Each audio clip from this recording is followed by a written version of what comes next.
The African diaspora moves billions of dollars across the globe every year, but when that capital tries to cross borders, it hits a wall. The existing financial rails act as toll gates. Senders are charged exorbitant transaction fees, and the capital itself is delayed by 3 to 5 days of settlement wait times. To actually serve this demographic, charging for basic cross-border flow is a non-starter. Freemium remittance has to be the baseline. Zero-fee movement is an architectural challenge. It requires a system that eliminates the operational overhead of legacy intermediation. Most neobanks attempt to solve this friction by acting as a digital skin. They modernize the app experience, but they operate on traditional fractional reserve banking logic underneath. The standard neobank takes incoming user liquidity and immediately splits it into high-risk lending pools for yield. Because of this direct credit risk, regulators step in. The bank must maintain massive capital reserves, restricting its operational agility. The underlying structural problem becomes completely clear. You cannot build a nimble, global digital ecosystem if you are weighed down by the capital requirements of a traditional lending institution. Traditional leverage naturally creates friction. It locks up the exact capital that needs to move instantly across borders to facilitate zero-fee transfers. The solution to this trap is a bifurcated architecture. We decouple the movement of money from the business of lending. The base layer is the TradFi engine. This is powered by a nationally chartered institution, Grasshopper Bank. This diagram illustrates the banking-as-a-service model. Grasshopper's API embeds core banking functions into a separate front end. Fiat onboarding, global wires, and virtual card issuance execute instantly through these routes.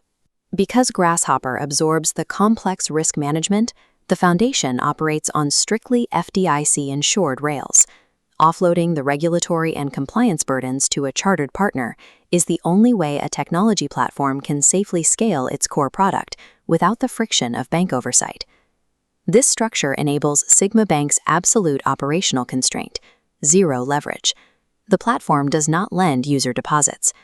This scale visualizes the burden of traditional finance, weighed down by lending risk and strict capital ratios. Refusing to lend makes Sigma hyper-capital efficient. A non-lending entity easily balances the scale. User liquidity is strictly firewalled and never routed into platform debt mechanisms. There is one specific exception. Diaspora founders and ventures still require access to debt and credit. When those requests occur, the API algorithmically routes them entirely to Grasshopper. The debt sits purely on the chartered bank's balance sheet, not Sigma's. This separation prevents a localized credit event at the bank from triggering a liquidity crisis on the Sigma platform. Sitting directly above that API layer is the top half of the architecture, the Sigma Web3 engine. The primary mechanism here is the tokenized deposit. As fiat liquidity enters the platform, the engine converts it into tokenized digital assets, granting the capital the speed of a data packet.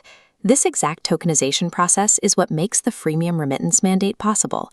A legacy SWIFT transfer traps that capital in transit for up to 5 days. Tokenized value moves across the US-Nigeria corridor instantly, without friction. This creates a mathematical gap.